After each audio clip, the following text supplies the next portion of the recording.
You so solemnly swear or affirm the testimony about to give for this court will be the truth, the whole truth, and nothing but the truth, so help you God? I do. All right, Mr. Millings, if you would please introduce yourself to the court. Tell us your name, if you don't mind spelling it. My name is Winston Rowell Milling, Winston Rowellmilling. All right, and you know Ross Harris? Yes, I do. Okay, and how do you know him? We went to school together at the University of Alabama. We interned together at Home Depot, and more recently we have started a small business together. Okay, much like Alex. Y'all knew each other from college, work, and a separate business. Yes. Okay. Do you work in the same building that Ross works in? I do not. Okay. You work in the same building with Alex, right? Yes, I do. During the day on June the 18th, did the three of you and another friend have an open chat with one another? Yes, we did. Okay. And were you discussing matters regarding going to lunch and other matters? Yes, going to lunch, seeing a movie after work, and general banter about things we find across the internet, random things. Okay. Do you recall that Ross actually sent you a link to something that he found on Reddit or somewhere? I recall a link. I didn't click on it, though. Okay. Do you recall if it had anything to do with punctuation? Something about something fails, but I don't remember what it was particularly about. Okay. Was there anything remarkable about the kind of communications y'all were having on that day through that chat? No, there's nothing different than normal. You went to lunch? Yes. And Alex drove? Yes. Okay. You went to Publix? Yes. You would have been with Ross for what, about an hour? Generally about an hour, give Okay. or take about 15 minutes normally. During that time, you had a chance to observe him, see him, talk to him, hang out with him. Did you notice anything remarkable, unusual, different than any other day? Nothing stood out on that day, no. Okay. Well, was he acting all squirrely or like you had some anxiety that he doesn't normally have? Was there anything different about him? Nothing that I can recall. Okay. Well, was he joking and cutting up as usual? Normally, yes. Talking about the movie for that night, we talked a lot about watching movies on Netflix that turn out to be good. Just random, normal things. Okay. And then then after y'all left Publix for lunch, you had a little extra time. Yes. Okay. And Ross asked to go to Home Depot to get some light bulbs. Yes. Right. Y'all all went into Home Depot, got the light bulbs. Correct. Right. You got back in Alex's car and drove back over to the treehouse. Yes. Okay. And Ross asked to be dropped off at his car. Do you remember that? I don't particularly recall it. I was on my phone during that time, and lunches are mostly a getaway for us. I don't particularly remember a lot of things that happen. It's just a normal escape from work. Okay. So I don't remember him asking, but I do remember us not dropping him off at the front door. Okay. So you don't have any present recollection of where you parked in relation to his car or him getting out or saying anything or anything like that at all? I remember him getting out. I remember it wasn't at the front door. Where in the parking lot, I couldn't tell you. I was more just paying attention to my phone, surfing across. Okay. I don't remember what I was looking at the time. All right. So you certainly then don't have any recollection of him trying to prevent or preclude the two of you from approaching his car, looking in his car, getting out, anything of that nature? That would be abnormal. We normally just stop, he jumps out, and we drive on. That's pretty much what happened that day, right? As far as I can remember, yes. Okay. Then when you got back to the office, the online chat continued between y'all regarding the movie later that night. Yes. Okay. Did you notice anything remarkable or unusual about the banter that afternoon? No, I didn't. Okay. In fact, did Ross continue to participate in a conversation with y'all online about meeting up at a movie in a couple of hours? Yes.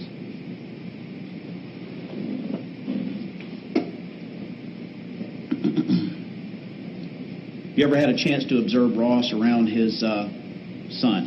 I have. In what context? We've gone to the Marietta Festival together, my wife and myself, Ross's son and his wife. We've gone hiking on Kennesaw Mountain, the IT, picnic festivals, normal family events. What kind of dad was Ross? He loved showing Cooper off to everybody. I mean, anything but loving. I couldn't think anything else. He liked picking him up and bringing him around, showing him around. He was always happy. Cooper was always smiling. Do you remember anything about Ross entertaining the children at the daycare? No, I had no experience with Ross actually at the daycare. Okay. You think Ross is capable of intentionally harming his son? Objection. Speculation. Sustained. Thank you.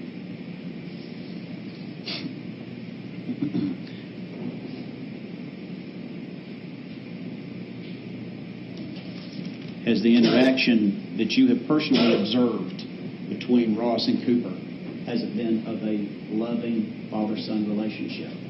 As far as I can tell, yes. Okay. And that's from your personal experience in observing him and the family together, right? Yes.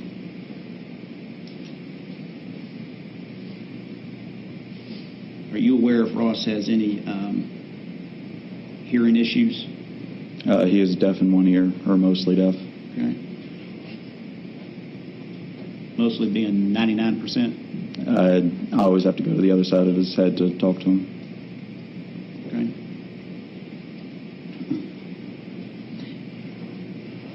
And you've been around Leanna as well.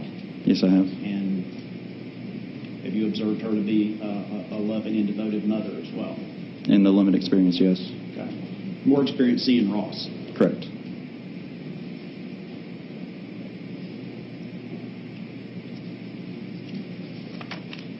Okay. I think that's all I need, Judge. No questions, Judge. You may step down. I think that's all the evidence that we're going to kind of good. All right. You wish to make any argument, Mr. Kilgore? I do, Judge.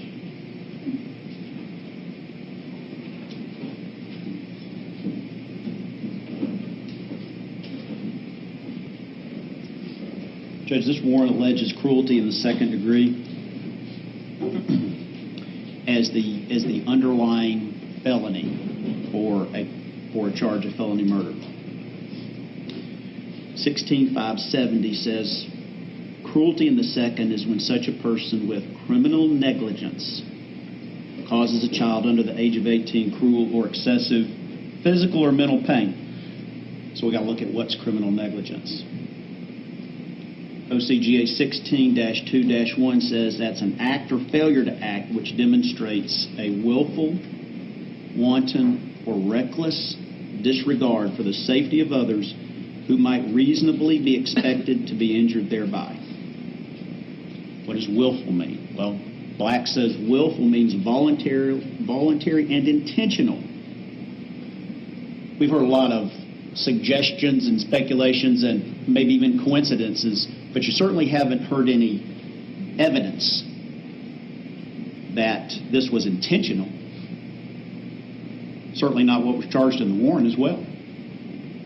What is wantonness? Well, Black says that's conduct indicating that the actor is aware of the risks but indifferent to the results.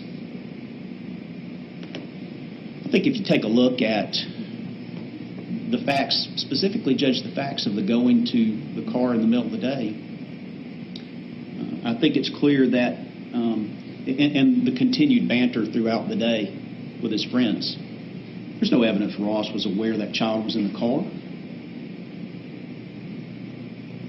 Why in the world, if that were the case, why in the world would he bring his colleagues right up to the car? It makes no sense at all. So I don't think there's any evidence of wantonness, reckless disregard. Well, Black says that's a conscious indifference to the consequences of an act. He's got to be aware that the child is even in the car for there to be a conscious indifference. I want to just go over a couple of cases quickly with the court. A recent Georgia Supreme Court case explained that criminal negligence necessarily implies not only knowledge of probable consequences, which may result from the use of a given instrumentality, but also willful or wanton disregard for the probable effects of such instrumentality upon others likely to be affected thereby. That's Sullivan versus Kemp, 293 Georgia at 770. If there's no evidence that he had knowledge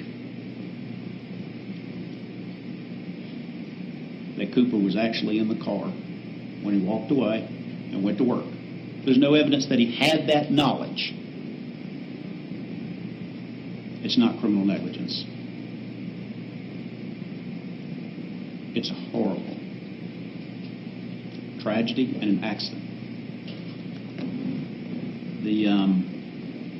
The Bohannon case, which is 230 Georgia Appeals 829, the defendant in that case was convicted of involuntary manslaughter because she had knowingly picked her baby up from a babysitter, knowing that she was drunk and her husband was drunk, and then knowingly placed the baby in the bed between them.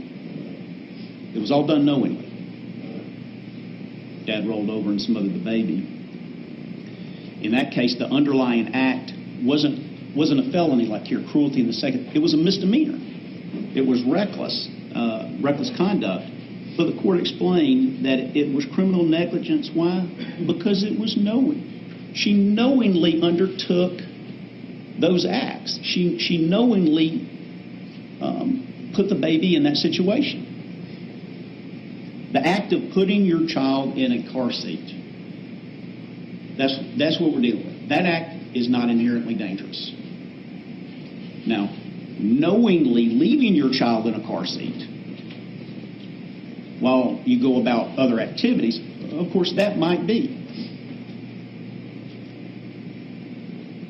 But there's no evidence that Ross had that knowledge. Suggestion, innuendo, and all this about, well, we got motive because he's doing all this fantasy texting. Great. Well, first of all, it's not illegal. But second of all, that there's no connection, there's no nexus between that activity or those activities or that lifestyle even, and the suggestion that somehow this was intentional or had knowledge. There's no evidence of knowledge. So it's what I'm saying is this, Judge. It's not even criminal negligence enough to support a misdemeanor. Just a couple of cases I want to mention to the court that specifically involve criminal negligence involving a child. And in each of these cases, it explains very clearly there's got to be some knowledge or appreciation of the potential harm. Johnson versus the State, 292 Georgia at 856. That was a felony murder based on cruelty in the second. The court did find criminal negligence where the defendant left her methadone out for her child to get into, and then when the child went comatose, she just didn't seek medical care for a couple of hours. That was criminal negligence because her actions were done with knowledge.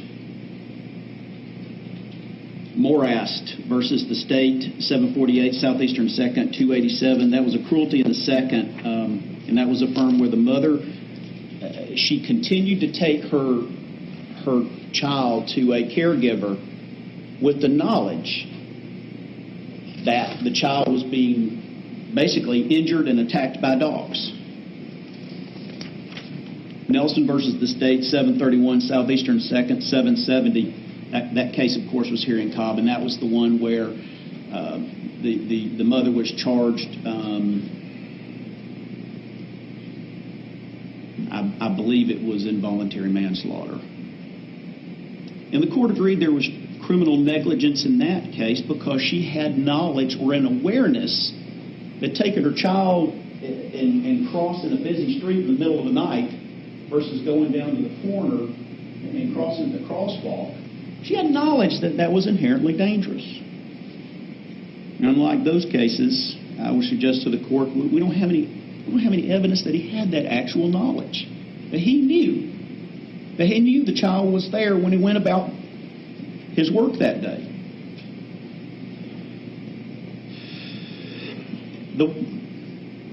the warrant that we're looking at here. And this warrant's from the 24th. It's somehow trying to suggest that there was this knowledge because it says during lunch, said accused did access the same vehicle through the driver's side door to place an object into the vehicle. Said accused then closed the door and left.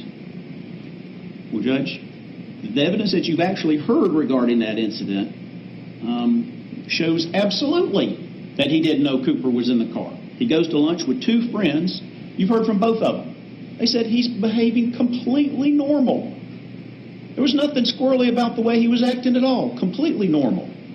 Wasn't overly anxious. After lunch, they go get some light bulbs. He has his friends take him directly to the car. You heard, apparently in this video, he opens the door, tosses the light bulbs in. He doesn't linger. He doesn't get anything out of the glove box. He doesn't look back there. He doesn't do anything, nothing whatsoever to suggest that somehow he knows the child's in the car. Nothing. Thank goodness we got that video, because it's going to demonstrate just that. He's got no idea that Cooper's in the car. Why would he take his closest friends to his crime scene? Why would he do that, knowing that they're going to be witnesses against him at a later time? It doesn't make any sense at all. It makes sense if you realize he didn't know, and there's no evidence that he knew the child was in the car. I do want to touch on this, all this testimony you've heard about this fantasy texting or sexting or whatever you call it. There's no. Well, first of all, that doesn't evidence willful, wanton, or reckless disregard. The state's thrown that out there with no nexus whatsoever between what he does in his private time and accidentally leaving his child in the car. No nexus whatsoever. None. Okay? So he does this fantasy texting. It certainly is not evidence that he consciously left his child in the car. There's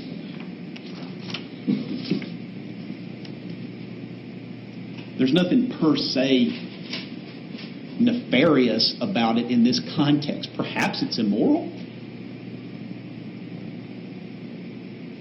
But certainly there's no relationship or connection that's been made to his child being in the car. Just a suggestion that, he's got all this other stuff going on.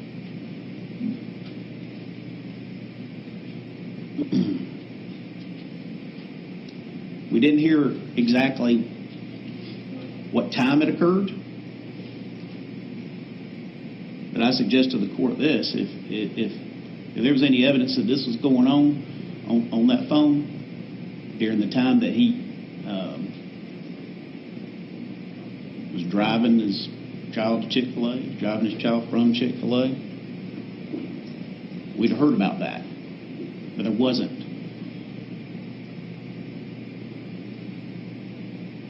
I think the real purpose of all that is to publicly shame him. It's not like his family hadn't been through enough already.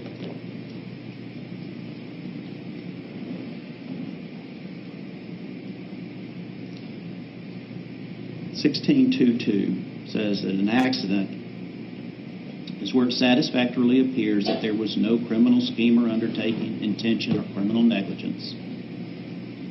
I want to read the court what our pattern jury instruction says on accident. An accident is an event that takes place without one's foresight or expectation, which takes place or begins to exist without design.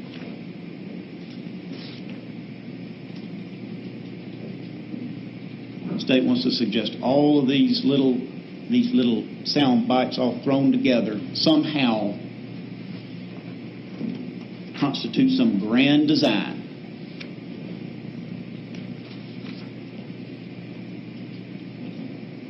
I think it's very telling, Judge, that this motive we're hearing about, it's financial. They got financial problems.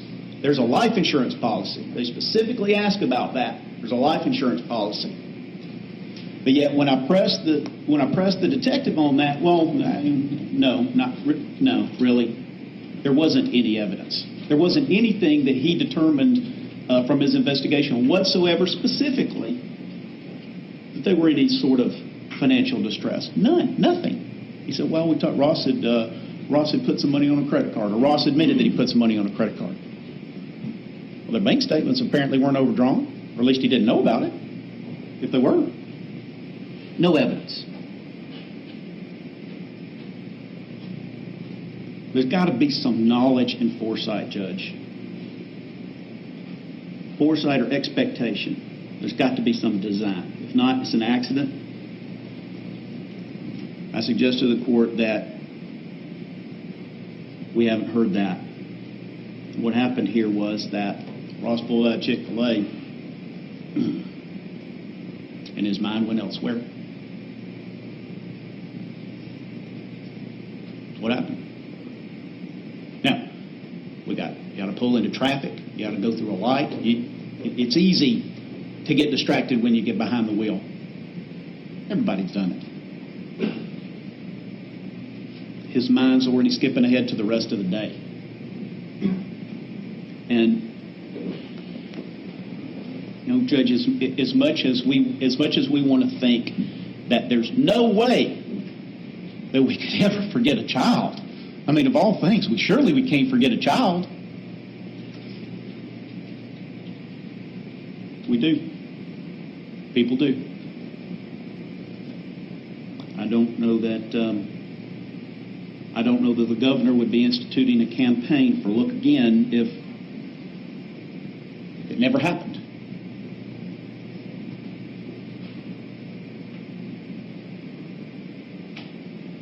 We forget things in a moment.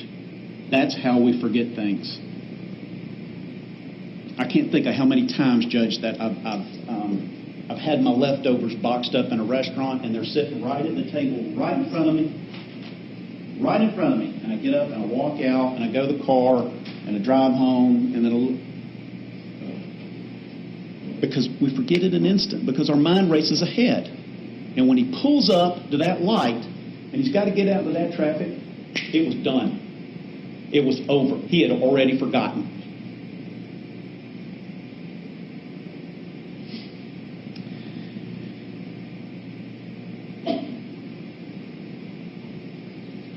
The results of that forgetting, in this case, Judge, were absolutely catastrophic. The results were as bad as you can have for forgetting something. They were absolutely catastrophic. But an accident doesn't become a crime because the results were catastrophic.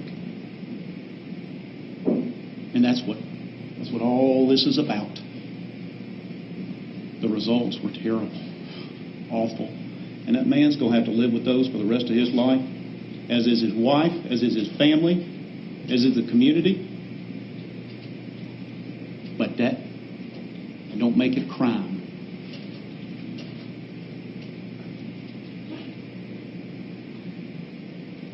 I'm going to ask the court to let us reset here. And by that I mean, Judge, they don't have the evidence. They haven't presented the evidence to you at this juncture, certainly, that there's criminal intent or criminal negligence. So I'm going to ask you to dismiss this warrant. Dismiss it. And in the cool of reflection, after we get rid of all of this, all the cameras, all of this, the district attorney, in the cool of that reflection, if they think at that juncture they've got the evidence of criminal negligence or intent or whatever they think they've got, and they can make those connections and that nexus, they can take it to the grand jury. But I'm asking you to give us a reset here, to clear all these people out of our community, and let's deal with it in the cool of reflection, not under all these lights, Judge. And the way to do that is, I'm asking you to dismiss this warrant, not just because it's the right thing to do, because they don't have and haven't presented to this court the evidence for this case to go any further at this point. All right, thank you, Mr. Kilgore. Mr. Bourne? Thank you, Your Honor. It was a good bit of theater here. It was interesting. He talked about leftovers. You leave leftovers in the car, you get out of your car, you go in your house, 30 minutes later you remember, I left some spaghetti in the car, or I left this or that. This was a child. Not a child left out for 30 minutes, not a child left out for an hour, a child left out in the car for over 7 hours. Judge, it is almost, and I'm not going to beat a dead horse, which I did earlier, the evidence is overwhelming.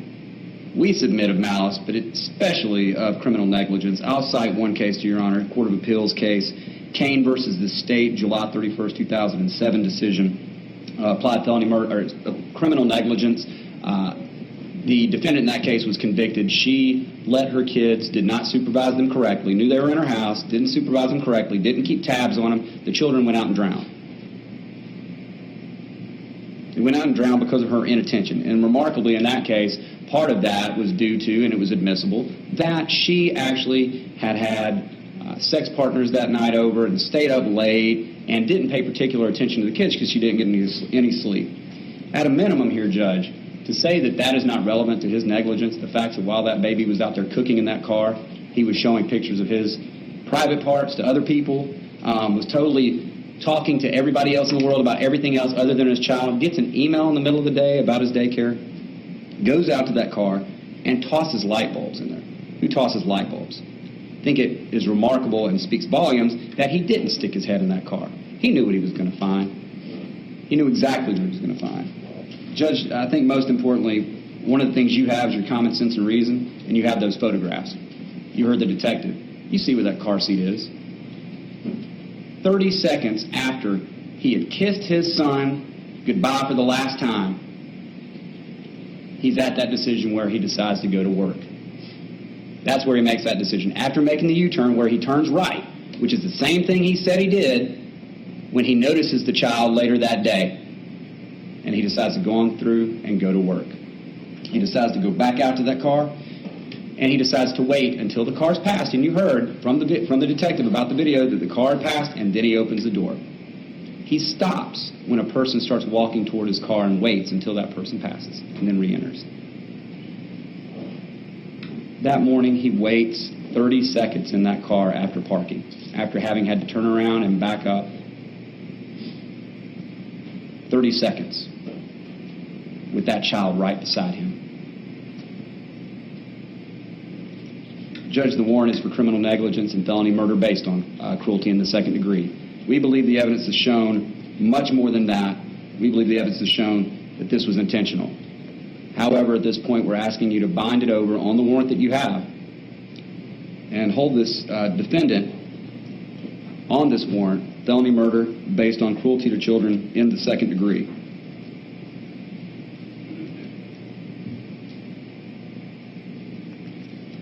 I just don't even believe it's a close decision, Judge. Thank you. All right, thank you. Well, probable cause is a relatively low threshold, and the court is persuaded that at the very minimum there's reckless disregard for the safety of others in the conduct of Mr. Harris, and that the moments or seconds that elapsed between the time he placed the child in the car seat until he got to his workplace, which is a matter of moments, he allegedly forgot the child. And then for him to enter the car later that day after 4 o'clock in the afternoon when the child had been dead and rigor mortis had set in, and the testimony is the stench in the car was overwhelming at that point in time, that he, in spite of that, got in the car and drove it for some distance before he took any action to check on the welfare of his child. So I find there's probable cause for the 2 charges contained in the warrant. Anything else today, Mr. Kilgore? Judge, I would like you to consider bond. I've got several witnesses unless the court's inclined to just proceed to discuss. Well, you have a right to present what evidence you wish to state in your place what they would say, or you have 1 or 2 witnesses you want the court to hear from. Okay, Judge, I'll call with Brother Michael Bagents at this time. All right.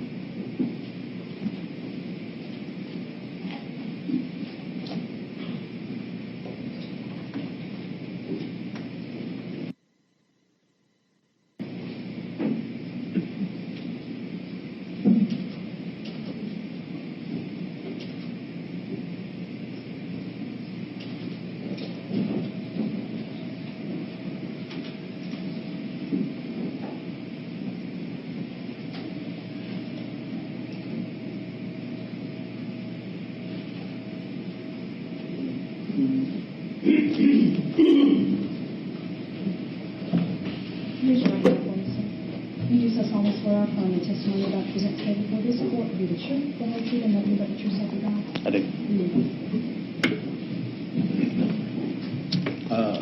Sir, if you would please tell the court who you are, if you could give us your name and spell it. Randy Michael Bagents Jr., Baygents. Okay, and how are you related to Ross? I am, this my brother.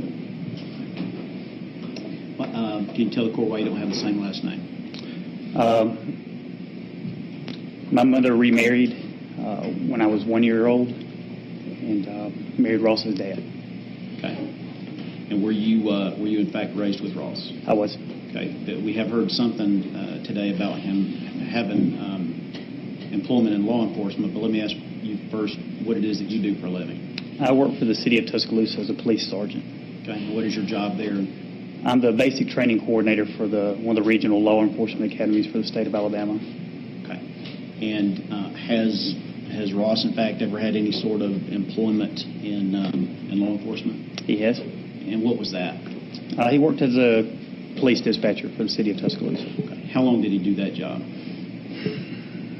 think a couple of years, 2 or 3 years, maybe. I don't remember the exact time frame. Okay.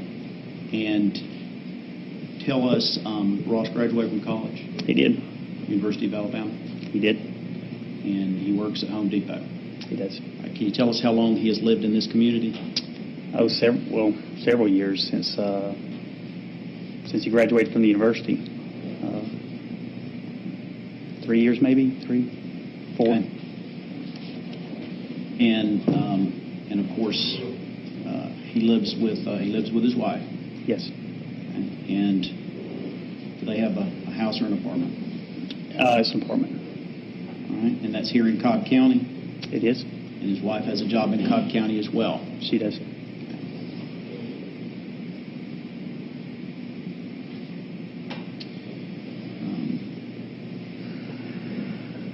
Can you tell us, have you had an opportunity or did you have an opportunity to observe your brother and his son together? Yes. Can you tell us about that? He was a loving father. He loved his son very much. We went on family vacations together, and he was a good dad.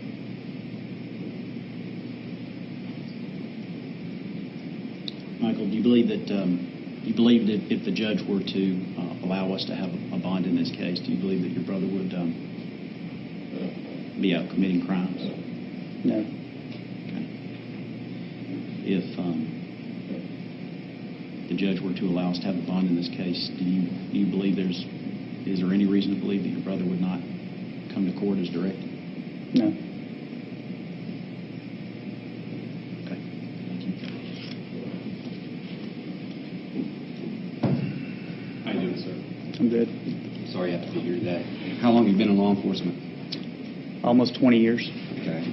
I think one thing we've all learned being in law enforcement that people we know, sometimes we don't really know what's going on in their lives. Would you agree with that? Sometimes, yes. Okay. Do you know where he's going to be staying if he gets out on bond? Is he coming to live with you? I'd imagine he'd stay at his house. Okay, so he would stay in Cobb County I would think so. with his wife.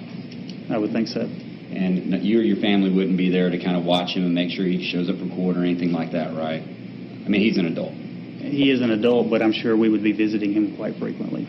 Okay. Now, you stated that you told the judge you didn't think he would commit crimes while out on bond, correct? I don't think he would at all. Okay. Were you aware that he's actually committed acts that would be crimes in the state of Georgia in the past year? I was not. Did you know that he's been chatting with underage girls and getting pictures of their breasts sent to him? I did not. Would that change your opinion as to whether he would be likely to commit crimes if released on bond? No, it does not change my opinion. That's all I have, Judge. Who would help him post a bond if bond was set? His wife. Does she have resources that you know of? I think so. All right. You may step down. Judge, may I just ask one other question? You may. Is it fair to say that your sister-in-law and your family are not people of great wealth? I think so, yes. Thank you. You may step down. Any other witnesses, Mr. Kilgore? Melissa Sellers.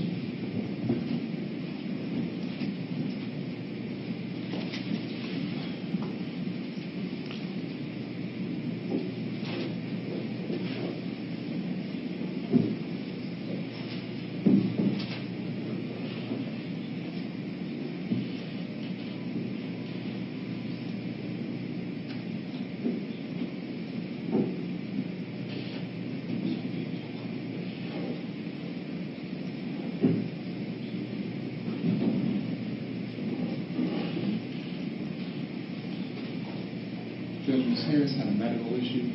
This is Ms. Penny Harrison. Okay. Okay.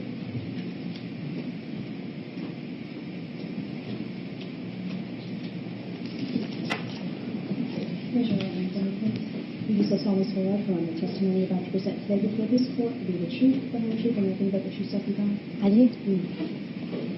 Ms. Harrison, if you could just please tell the judge who you are. Spell your name. Okay. I'm Penny Harrison, PennyHarrison. Okay. And Ms. Harrison, what do you do? I'm the children's pastor at Stonebridge Church. Okay. And Stonebridge Church, the one that's on the corner right here on the square, just like across the street from this building? Yes, it is. Okay. How do you know Ross? I know Ross and Leanna as the members of our church. How long have you known them? Approximately 2 years. Okay. And so the court will understand what is sort of the context in which you would be interacting with the Harrises. Okay. Well, I met them when they started coming to our church in the summer of 2012. There was a fall of 2012, there was a small group that I was a part of as a staff member, and they were in that group. And then I also know them as parents of Cooper in our ministry. Okay. And did you ever see Ross and Cooper have an opportunity to see them interact with each other? I did. What kind of parent did you know Ross to be? I knew him to be a typical loving father of a toddler.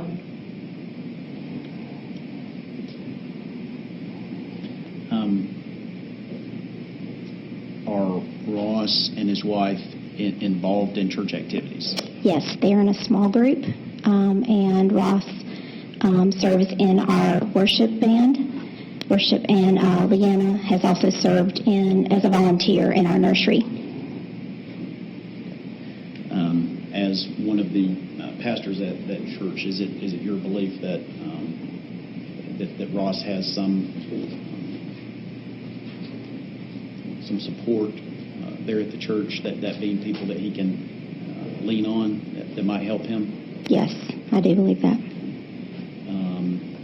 You believe that if the judge were to grant a bond, that Ross, it would be a risk to commit crimes? No, I do not. Okay. If the judge were inclined to give a bond in this case, do you have an opinion whether or not Ross would actually show up to court when he's supposed to show up to court? I think he would. And that's based on your personal interaction with him over the last couple of years? Yes, sir. Okay.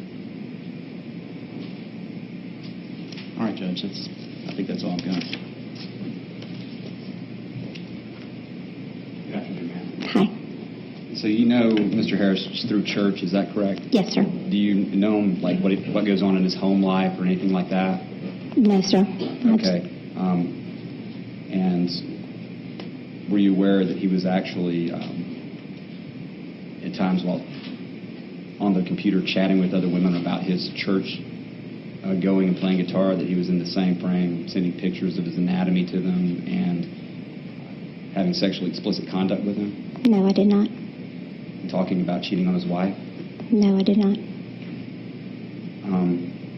If he were doing that, would you agree that maybe you don't know everything about Mr. Harris? I know him in a church setting, and that's all. Okay, that's all. Thank you, ma'am. Mm-hmm. You may step down. Thank you.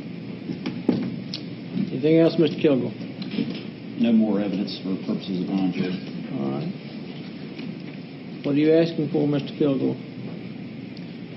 They're people of limited means, Judge. I'm asking for a $50,000 bond. Mr. Boring? Judge, we are objecting to bond given all the circumstances that he has been committing crimes even before this, that I believe it speaks volumes when he said in any of those chats, he was asked, do you even have, does your conscience ever kick in? And he said, no. It's obvious this man is leading two different lives, and I don't think he can be trusted at all times. Well, based on the number one murder charge, obviously, and facing a minimum of life sentence with a minimum mandatory of 30 years in prison, and conceivably in the future a possible death penalty case, the court will deny bond today.